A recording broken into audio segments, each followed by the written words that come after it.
Hello, my Wealthy Wife family and friends. This is Ms. Sofia here at Wealthy Wife. How are you doing? I hope life is treating you well. I have had a very lovely day. I have spent the day doing some private client calls, which are always just incredible. I enjoy all aspects of Wealthy Wife, whether I'm working with my goddaughters in reference to online academy courses and we're doing the group calls, if I'm teaching live master classes, which there's nothing going on right now, or if I'm working with clients privately. It is all enjoyable. The thing that really I enjoy about the one-on-one is just that it's the one-on-one. I can really focus in exclusively on one of my goddaughters' desires and dreams. And it is always so interesting. And once again, this is rather inside the group calls or the one-on-one, the evolution. Watching them change, watching them grow, watching them understand that what they're asking for is no way, shape, or form too much. Watching them become the vessels that are able to hold and enjoy the desires that they're calling into their world. And you know me, I'm all about calling in what you desire. I was laughing because I'm sitting there thinking about, my favorite prayers. And I've said before, while I follow no organized religion, I do have a very, very solid spiritual practice. And I always laugh too when people get annoyed, when you say you're spiritual, not religious. Religion is organized doctrine. And I have no interest in organized doctrine because usually organized doctrine is not there to benefit the people that it claims to serve. It is usually there to benefit the individuals who created the doctrine. Spirituality is freedom to enjoy and honor and be present with the source that creates everything, that particular God or whatever terms you stick to it, that energy that floats through everything. That is spirituality. And I love my spiritual practices because they keep me so, so beautifully in that flow. But I do use various different information that I find to be very enjoyable. And I've mentioned before, I love the Psalms. The Psalms are just fabulous. They are just wonderful. And my favorite one that I've been sharing with you guys here on YouTube, and I'm also going to be sharing, I got to do some videos for my Patreon channel as well. Psalms 21, verse 2. That is because there's so much stuff in this doctrine, in those pages that throughout the Bible, throughout whatever, that say, ask and it's given. You can't get any more clear than that. You want it? Okay, you got it. So my favorite one right now is Psalms 21, verse 2. And it says, and I'm going to say it 3 times because 3 is powerful. Thou hast given me my heart's desire, has not withholden the request of my lips. Selah. Thou hast given me my heart's desire, has not withholden the request of my lips. Selah. Thou hast given me my heart's desire, has not withholden the request of my lips. Selah. Isn't that beautiful? Isn't that gorgeous? That's like so yummy. Like, yes. That is so profound because it says, you're listening to me. You hear me. And you're honoring my request. Yeah. Very beautiful. So this is where I sit today in a space of absolute gratitude. And I highly recommend that you also are enjoying moments of gratitude, because if you want to understand how to really, really call into your world the things you desire, it is through a state of gratitude. This is something that I've known all my life, and it's something that I practice every day. And I don't even think twice about it, because I am grateful. I am grateful for my life, obviously. I'm grateful for my children, my sons, my grandbabies, my sisters. I'm grateful once again for my goddaughters inside the space of Wealthy Wife, be they, past and are now alumni or alum, or, the ones I'm working with currently. And I'm also grateful for all of you for being here with me on my YouTube channel.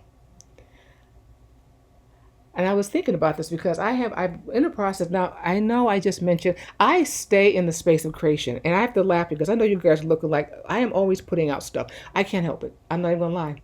I know, some folks will be like, oh, you shouldn't be putting all this information out there, all this stuff out there. Slow down. Why? I feel inspired, I'm going to share. And I've said before, especially because I do flow in that energy and I do receive downloads and I do channel. Once again, the goddaughters can share this because if you're spending time with me privately, I receive information for you. If we're inside our group calls, they already know I do download information and I do channel information that comes through, sometimes for individuals, sometimes for the group. And I enjoy it. It's not something I share with the general public, obviously. Rarely. I won't say never, but it's rare that you'll find me sharing stuff out in the general public because, once again, there's just certain things I prefer to keep in the private. But when the information comes, like for the different courses and the ebooks, oh my God, the guides,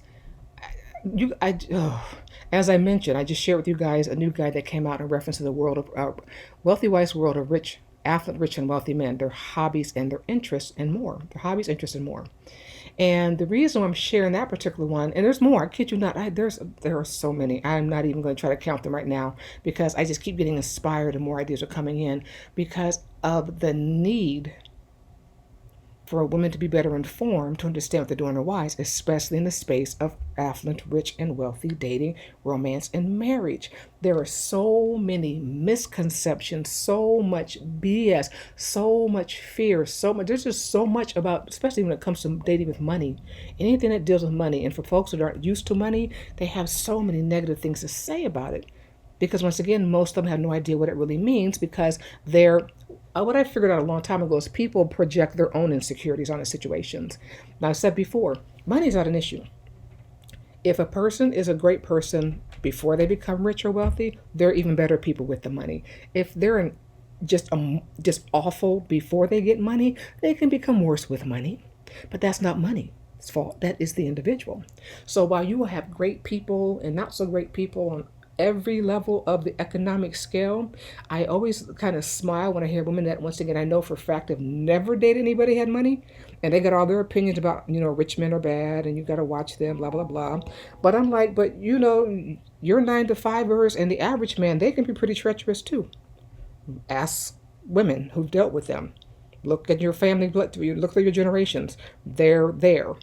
They're in mine.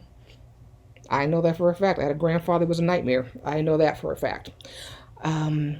So someone who may not come from money doesn't make them a better person than someone who has money. It is the person. So when I see all these opinions about, affluent, rich, and wealthy dating, and rich men are this or that, or you got to take, and you got to get him before he gets to you, and all this back and forth, all this battling. I'll say this again: you're going to call into your world who you are. So if you are lacking security, if you're always ready for a fight, if you're always anticipating difficult situations, you're going to receive difficult situations. That can be with a man with no money. That can be a man with lots of money. It's going to be problematic because you haven't dealt with you. Now, that's one scenario. Now, sometimes it can be an issue. The woman might be fine. She might be, working on self. She's healing self. She's doing well. But it's the lack of knowledge. It's the lack of self-confidence because it's a new area of dating, romance, love, and whatever. I know this because this is where I started. I didn't know a ton of things. I've shared my story many times on my YouTube channel, how I became into the world of affluent. First, affluent dating. That was my first. Then I moved into rich and wealthy. I scaled up. But that happened over the course of time. And that came from, once again, trial and error. That came from learning myself, knowing myself. I can do it now without thinking twice because it is who I am. But overcoming those stereotypes, overcoming that misinformation, overcoming other people's opinions who have no desire for you to thrive because they have no desire to thrive outside of the box they've stuck themselves in, which I'll say this once more. I am good wherever somebody decides to land themselves for their lives. If that's what they desire, I have no issue with it. It's not for me to say yay or nay. It's their life. I'm gonna mind my business and I expect them to mind theirs when it comes to my business. So I'm putting out new information right now because I really, for those of you that are serious about this, who do desire affluent, rich, and wealthy dating, living, lifestyle, you can be in a space where maybe you're up and coming. And I shared with you in reference to this particular guide that if you are a woman who's with a man who is up and coming, this guide can be very beneficial for him too. You can help offer him information and show him things. You need not tell him where you got the information from because we don't give away all our secrets, right? But you can make suggestions. You can offer guidance to him. Because if you got a man that's never experienced the space of affluent, rich, and wealthy, he's new, he needs assistance. They all do when they're beginning. And even when they are established, they're still looking to, once again, educate themselves and continue to grow. So this book and the books that are coming out, because I said some of the ebooks I have will be available for public purchase, some of them will not. Some of them will take place inside of private tutoring. Some of them will be available inside of, the group coaching and the things that I do, master classes that I do, just because that information is just more in depth. And it requires more of a guiding hand on my side, because some of the information is very, very, very, very in depth. And I'm just so grateful to be able to put it together to share. So as I'm working on these various ebooks and guides, I was thinking about the goddaughters, because as I'm working with, I said, I have my goddaughters come in all stages of development, so to speak, personal development. Some of them are brand spanking new. I mean, they're brand spanking new, just literally like the butterfly just out of its cocoon. Their wings are still wet. They can't fly. They're kind of sitting on holding on to the branch like, ugh, okay. Because it's a struggle to make that transition from ordinary to finally deciding you deserve exceptional and more. I've been there. I know it. So they're fresh out of the cocoon. Like I said, they're sitting there holding on to the branch like, oh my gosh. But they're determined and they're ready for the change. And then I have other goddaughters that are the wings are a little more dry. They're not flying just yet, but the wings are more dry, and some of them are starting to flow outside their body. They're drying. They're finally can see the beautiful wings, and the other ones are definitely flying because they've been at it longer and they're more advanced in their particular the process. And I enjoy every single phase because it's a journey. So I was thinking about this because, like I said, something the guides that have coming out they're really in depth in reference to how to show up in the space as a woman who is in the world of affluent, rich, and wealthy. How you're showing up in reference to your etiquette, how you're showing up in reference to your conversations, how you're showing up in reference to whatever it is you desire. And some of my goddaughters have international goals in reference to who they will become inspirational to and who they will be influencing. And in that space, I think about it, because I'm also going to be sharing, going back into some of the things I've been doing before. I love reading about the various wealthy wives in the Bible. There are many, many women in there that get no credit for who they are. But the handful that we do know that actually have a name, because if you ever notice that most times, most women in the Bible, because that thing has been all distorted and just wrecked, to be honest with you, most don't have names. They're attached to somebody. Well, the ones that we do know, like Queen Esther, obviously Ruth, and we know how much I love Ruth. The Ruth and Boaz story, you know how much I love that story. I've done 3 audios on it, and I did a whole course. Matter of fact, the Wealthy Wife Blueprint, the master plan, that is Naomi, Ruth, and Boaz story. And basically what would happen to be able to put yourself in front of a man to gain his attention and his awareness and, build out that relationship into the space of becoming his wife. That was a process that didn't happen overnight. I'm not going to go into it today. Trust me, if you go through the files, go through the videos, there are at least 2 or 3, you'll find them. But I thought about also the Proverbs 31 woman. Now, she gets no name, and she's only mentioned briefly. But that was a wealthy wife. And I think in terms of the goddaughters, because some of them literally are ambassadors. They are ambassadors, not attached to an ambassador unless they choose to be.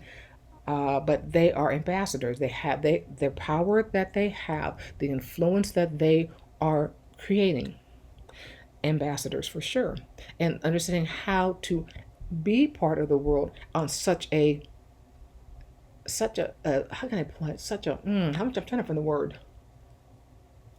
Because in that space, you must be on point in reference to so many things: how you speak, how you carry yourself, how you dress. Who you're spending time with, what kind of connections do you have, how are your networking skills, how are your skill sets when it comes to entertaining, how is it in reference to culture, how are you with other people from different cultures. There are so many moving parts.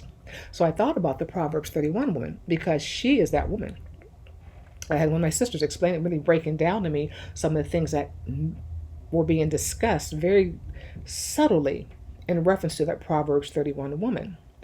because she was married to a wealthy man, a very well respected and honored man in their, I'm assuming, their town, to the point that this man was known by the colors of his house, because back in the day, and we've seen this, they had like the coat of armor, the coat of arms, they had the family crest. You see, like with the royal families, or nobility. They had the the flag, the whole night, had everything. So the flag is basically the colors. So this man, who she was married to, was a very wealthy man. Once again, one who was probably held in high esteem and people would seek counsel from. And she was explaining to me, because I don't have my Bible in front of me, but she was saying in reference to the maidens, she said the Proverbs 31 woman most likely had women in her social circle who would send their daughters to her to also teach and train up to be wealthy wives. I've said many times before, when you come from wealth, riches and wealth, especially from a wealthy family, they start teaching their daughters these things basically from when she can stand up and walk around and actually able to speak. I was like, we're having a thunderstorm here, I'm trying to have one. Anyway, I'm going to keep going because nothing's happening right now. But these girls are literally trained up, and it still goes on today. But back in those days, it was really, really prevalent. And I also discussed in reference to the priestesses, because you have to remember that time period was completely different than ours. They had a whole different way of living and believing. They had goddess temples back then as well. So there was a level of education that these young ladies went through that was intense, because once again, they were going to be running households, not and potentially be responsible for the people of their town. Because back in those days, they also owned acres upon acres upon acres upon acres of land, and they had cities. Think about the castles that you see. When you see all these movies with castles and all of the village people, all the cabins and the cottages and everything around it, that land and those cottages belong to the folks in the castle. All right? So that means the lady of the house was also responsible for the care of those peoples and the people in their town, in their city. Whether that was inside of a fort or not, she also had responsibility for the well-being of those individuals also. So when her peers, because this woman was married to a man who was held in very high esteem in their culture, that means she was, once again, she's basically first lady. So they're going to send their daughters to her to also be raised up in these particular qualities and these skill sets. So I think about the goddaughters, and I think about this in reference to, once again, dating rich and wealthy. I've said before, ladies and gentlemen, I don't come into the space typical and standard. I come into this space well informed and with a far bigger picture than most people are going to have. Now, I'll say this once more. I'm not for no way in shape or form is what I do and how I educate here at Wealthy Wife for everyone, because there's no way that it is. There's no way it can be. There is a level of commitment and devotion that you must be willing to put into being here in the space of Wealthy Wife, because you're looking to change your entire life. You're looking to live in a way that is beyond exceptional. And you're looking to also have influence. Now, does every goddaughter want to be internationally influential? No, not at all. But they do desire to be powerful and have influence in their space of their households, whether they, once again, they choose to become a wife, or if they're going to go the route of a courtesan. They definitely need to understand the space and energy of being an ambassador, because the courtesans, because they weren't locked into just one household, they had the ability to have their fingers, so to speak, in many households, because the men came to spend time in their salons. I'll say this once more. It wasn't just about sex. When you got to a certain level of a courtesan, the sex was a minor, minor detail of their lives. These women had political power. They were wealthy women. They could go neck and neck with any wealthy wife because she was being funded by so many men. So depending on what the goddaughter desires to do, because in the space of the courtesan, the wife, once again, never there's how can I put it? Each one of them has a very important role to play in the space of being a woman. You just understand what space you desire to do and what you're going to do in that space. The wife, once again, she had power in reference to the changes that going to take place of how the town and community around her was going to be influenced. That's a lot of responsibility.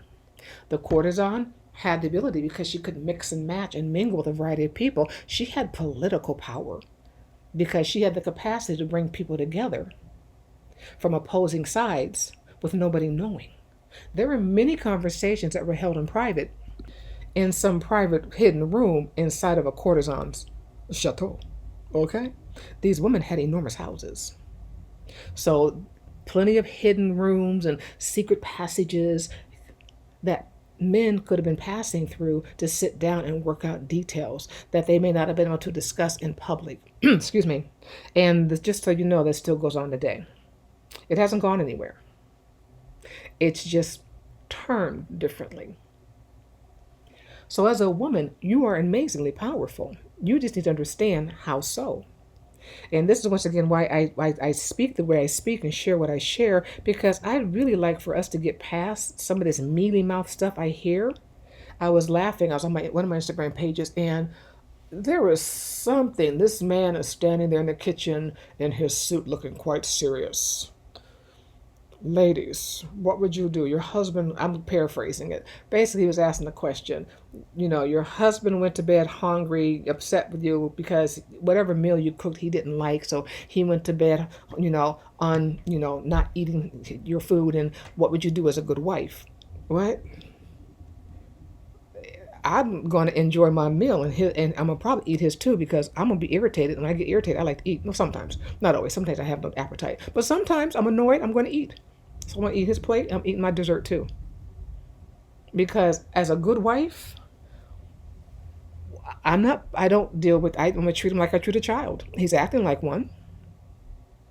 I'm going to find the exact one. I got to find the exact clip. Now, so I'll share it with you guys, probably a different audio. But it was one of the most ridiculous things I've seen. Now, you see many ridiculous things, obviously, on social media. But I thought, ladies, what would you do? That's not my problem. He's a perfectly grown man. And if he's in a tizzy because I didn't fix his favorite piece of, I don't know, his pot roast, and I fixed something different that day, and he doesn't want to eat, so now he's in a tizzy about it, that's a child. That's not a man. That is not a grown man. That is a child. And I will treat you accordingly. And needless to say, I would not be involved with a man with that kind of disposition, because we wouldn't get along, period. We wouldn't get past that, probably the hello phase. No. So I am bringing back a different level of power, a different level of grace, a different level of remembrance, because I've said before, we were the ones that bloodlines were passed through. We are the ones that property passed through. We are the ones that wealth was passed through. And then somewhere along the line, they decided to take it and it made a complete mess out of so much of it. Then all of a sudden, women became the pawns. We used to be the queens on that chessboard. And then somewhere along the line, most women have become the pawns, and just as disposable as a pawn on a chess game, as opposed to being in that space of her true power. So I am bringing us back to power for those who are ready to come and join me. So once again, I think in the terms of that Proverbs 31 woman, because she was definitely a powerful woman. And I've seen some things on Instagram. I think it was on Google or whatever, was on a search engine. And one of the things I was reading up on her, and some folks were saying they think there's more than one woman. No, that was not more than one woman. That was a woman who understood how to delegate. She was running an entire households, because not was she just only running her household, she also was responsible for the village. The people in the village would also come to her to settle differences, the ones that would not be settled with her husband, so to speak, at city council maybe. There were some things that would have come to her because she was the one in charge of the household. And the household went beyond the walls of their castle. Great deal of responsibility. And she sounded like, just in a little snippet of her in that particular those verses in Proverbs, she sounds like she definitely was a very wise woman, because women are not going to send their daughters to you to learn from you if you lack wisdom. talks about how, she makes sure, that her household is running smoothly. She would get up in the morning, make sure that the household staff excuse me, not even the whole staff. She would speak to her head housekeeper. Now, depending on the size of the house, you have upper level individuals. You had your folks working in the kitchen, so to speak, and you probably had a first floor group. So one person may have been in charge of all of them, or she may have had individuals that were managing. One managed the upper level, one managed the ground floor, and one managed the kitchen. But there probably would have been an overseer of all of them as well. A person who was over top of all of them. So she would meet with these individuals. Her husband most likely would handle the men. Periodically, I'm sure she had conversations with the men in reference to transportation and probably the yard, the gardening, and the landscaping that need to be done at the house. This is her life. So for those that are aspiring to be the Proverbs 31 type woman, do you understand what you're asking for? I do. Do you have the proper training to be her? Would you like the proper training to become her? Like I said, don't let it bother you that I'm not following your faith. I understand many things, and I'll say this again. I don't have to follow a doctrine of religion to understand what I'm doing, or to understand the tie-in and the connections to women's wisdom. And I know some of you do aspire to become the Proverbs 31 woman. But that's a huge responsibility. And she came into that household trained up to be the wife of a wealthy man. She wasn't working with an up-and-coming man. She was trained to be the wife of a wealthy man. How many of you desire that? How many of you envision this for yourself? I mean, be honest. Be honest. Especially if you're in the space of rich and wealthy dating. Would you be willing to put the work in to make that happen? Because it takes work. Tons of moving parts. And it's going to shake up your belief systems, because you're going to need to change belief systems, because once again, you need to have the capacity to be open-minded to hear others who may not be in the same headspace as you. Because remember, if you're going to become that Proverbs 31 woman, your leadership, you and your husband will counsel together periodically, but he's going to look at you and say, this is your space, babe. You figure it out, because I'm out here doing all this and everything else, and I got enough on my plate. So I hear what you're saying.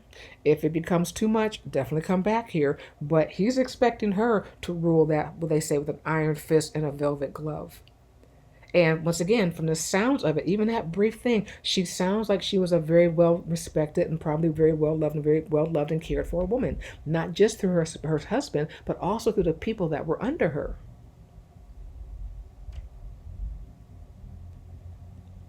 There are so many wonderful things we have the capacity to do as women.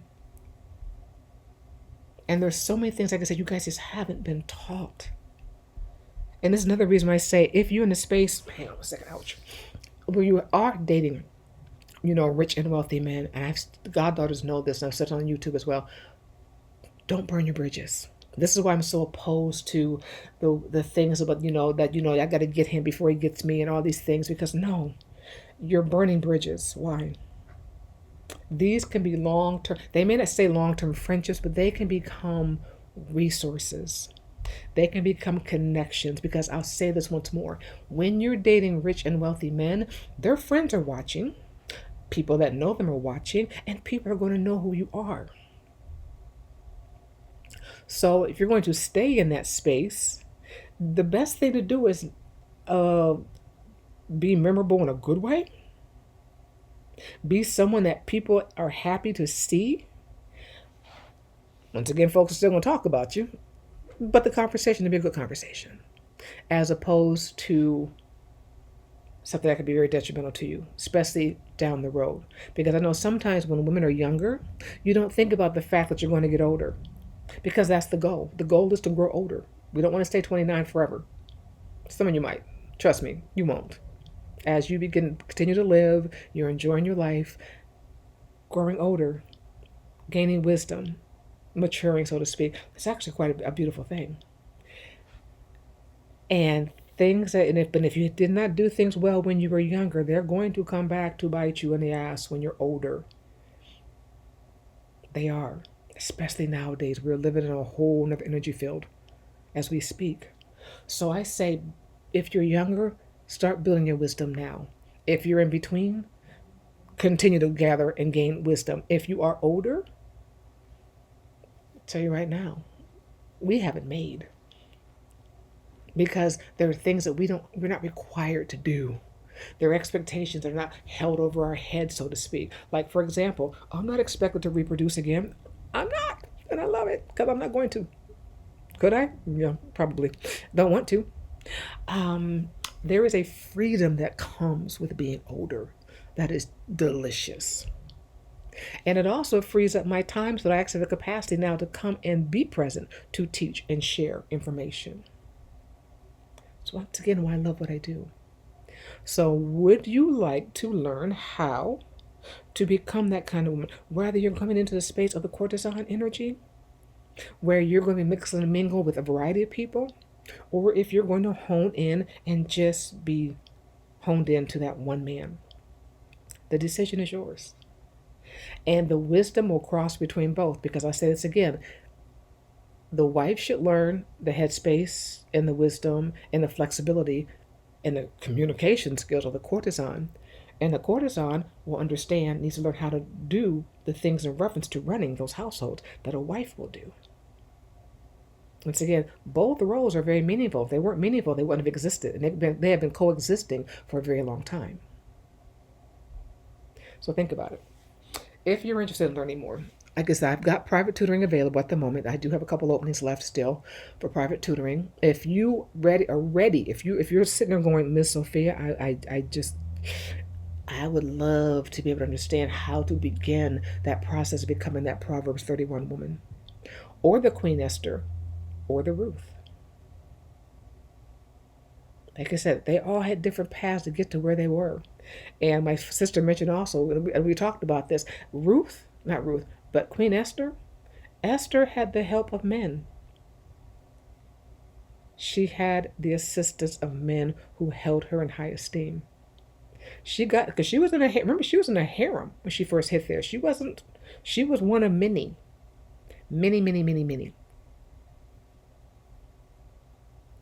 But she was basically trained up by men, because she carried herself in a way that they found her to be enjoyable, intelligent, beautiful, and an eager student to learn. You have to be open-minded, be willing to learn. What did you guys say? They found favor? They didn't just find favor. They were very active. They were actively participating in the process that elevated their lives.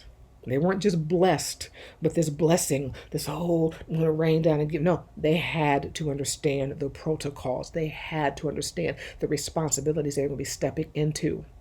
These are wealthy households. Wealthy. Not upper class. Wealthy. Vast difference. So, if you're interested, I'm contemplating putting together a master class to begin some of the training for the Proverbs 31, and for you to really step into studying, start learning, and start educating yourself on some of the things that you may need to know to, once again, to be able to start functioning and thinking in that kind of energy. Haven't put it together just yet, but in the meantime, once again, private tutoring is available. Check it out. Get on my calendar for an interview, and also go check out the book. That is a wonderful way for you guys to get a glimpse into some of the things that rich and wealthy men, affluent, rich and wealthy men enjoy doing, and I'll start giving you guys some ideas of some places you can start showing up and things you can start doing to start building these kind of first acquaintanceships, then friendships, and who knows, and even more. So anyway, that is all for now. Get your copy of the book, and once again, get on my calendar if you're interested in private tutoring. It'll change your life. It truly will. Talk to you soon. Bye-bye.